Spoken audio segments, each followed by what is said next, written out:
I have fought for Uber drivers, Taxify and all digital hailing apps. I have spoken about the demolitions and even stopped demolitions that are going further. I have done a lot.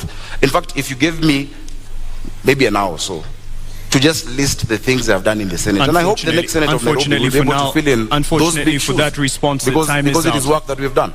Let's push on with that aspect then. On, you talk about not having enough funds allocated to Nairobi given its place in the nation.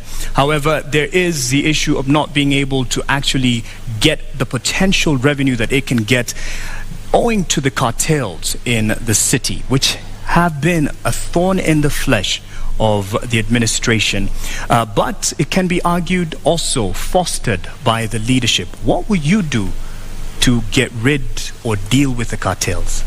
Igathe, you have a minute and a half. Thank you very much for that question. Nairobi collects, for sure, way above 200 million shillings every day. But what ends up in Nairobi coffers is around and about roughly 40 million a day. So over 160 million shillings is lost every day. That's the fact. We've had a senator whose work is also oversight. And Senator Sakaja, you had a chance to be seen in this country oversighting the county of Nairobi. When push came to shove and the impeachment question came to the floor of Senate, it's up to Kenyans to see how you voted. Not only did you did not even take a decision, you abstained. You walked away from the conversation. We have not seen you. Nairobi County employees, in fact, we have to apologize to them. They do unbelievable. Their salaries are delayed. Their remittances are delayed. The Auditor General's report about Nairobi City County is that Nairobi City County's has a debt of over 80 billion now. That is what it has been given an adverse opinion. But have we ever heard once our senator speak about it? And that's why I'm saying the oversight role he did not do very well. And he actually did not succeed in that oversight role. But the cartels we will deal with, because we have the numbers and we know who they are, and you have seen them even in the campaign season trying to fight and hide behind certain things. Sakaja, una muda wa dakika moja unusu kujibu.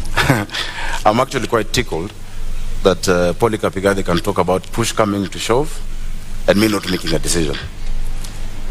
Before even push came to shove, in like 4 or 5 months, Polycarp Igathe quit on the people of Nairobi. In fact, that should have come in the question of integrity. Because when you talk about public trust, chapter 6, at the expense of private convenience, that is the question that we must answer. It did come up before you, right? The question on impeachment. Governor Sonko would not be facing an impeachment if you stuck in office. In fact, if you stuck in office, you probably would have been the incumbent governor. If you stuck in office, there'd be no NMS in Nairobi. The reason we have an MS in Nairobi is after Polycarp Igathe could not wait or stand the heat in the kitchen, he ran away in less than 6 months. This city needs resilience. You need to be tough. You cannot say that you have betrayed 800 and I think, how many votes did you guys get? 40 or something thousand votes, 840,000 votes, because you could not get the trust of one individual, yet 1 million Nairobians have given you the public trust. When push has come to shove, look at the Senate answered. I have spoken more times than any senator. I have raised more questions in the Senate than any other senator. In fact, I have taken the former Governor Sonko to court on the action he took on Matatus. The record is clear. This county needs a political manager who understands how to deal with the leaders and how to deal with the issues of the people, but has a thick skin. In fact, if half of the tribulations I'm facing right now in my bid were on Polycarp, Azimio would have no candidate. But I have stood. Your time is out. You've stood. You ran off. He'd have quit. Integrity, I define integrity as what you do in private. If it ever became public, you'll never be ashamed. I'll tell you what is not integrity. Is uttering false documents and then standing here and saying I have integrity. Go to the website of the East African, of EACC. Go to the website of IBC. Check the university governors, Sakaja, Senator Sakaja. No, let me go. Go and check what Senator Sakaja cited as his degree in 2017. It's a public document. And then look at the degree he's saying it is today. We don't even know who he is. Is your name really Sakaja? Nairobi, careful, all of us careful. We can no longer entertain charlatans in positions of high national responsibility. And charlatan is not an insult. It's people of questionable integrity. It's people and individuals who come to steal from you wholesale to distribute retail to their friends. And I submit to you, the man to my left will do exactly that. Careful. Sakaja, I think the man to my right did exactly that by running away from the mandate given to him by Nairobians. Actually, the entire mess we have in this city. Because when he ran away from office, and I think he said somewhere because he got a bigger salary somewhere, I don't know. This city went into a spiral. I assure you, even the drafting of the articles of transfer, I had to be involved because we had to rescue Nairobians. And he ran away from that public office. Now, if you cannot withstand the heat of a deputy governor, you can't run Nairobi City County. You have 85 MCAs, possibly 40 nominated, 125 MCAs. You have 17 constituencies. If just one Mike Sonko made you run, tomorrow matatus will strike. The next day, hawkers will be on the street.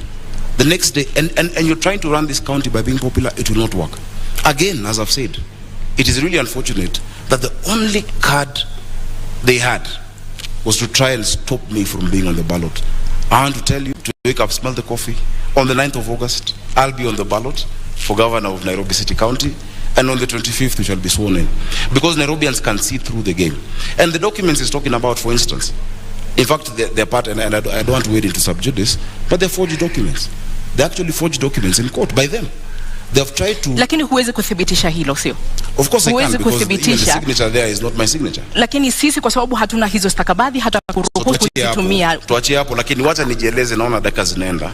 Utanipa nafasi nzuri nijieleze. Mimi nimehitimu na nimesoma na nimesimamia watu wa Nairobi. Jina lako ni Sakaja? Not just in fair weather. Sakaja ni jina lako halisi? Nafikiri mlialika Sakaja. Jina lako ni Zubeida. Niko hapa kuuliza maswali, uko hapa kujibu, naomba. Ukiuliza swali ambao kama watu wa Nairobi wanasema itoshi. Mwenzako amekuuliza swali.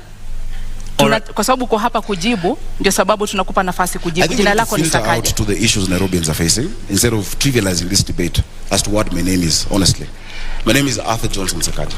Naam. I'm the senator of Nairobi and the incoming governor, God willing, on the 9th of August. Asante kwa kujibu. And I want us to talk about water. Let's talk about the poverty our people are facing. Let's talk about sorting out mobility and transport. Let's talk about sorting out our children in school. Let's talk about the issues of the people. And the rest of the games being played by the state and our opponents can then have their way. Because Kenyans have seen. In fact, I want to give you full reassurance. Just yesterday, a few of the government administration officers have called me saying that they've been coerced into supporting the candidature of my opponent, and they've refused. Chiefs have refused. Well, we can't. DCs have refused. We can't quite verify that. That's I can verify your that, word. But you should also be able to verify the questions he has. I have 16 seconds. That's your word on that.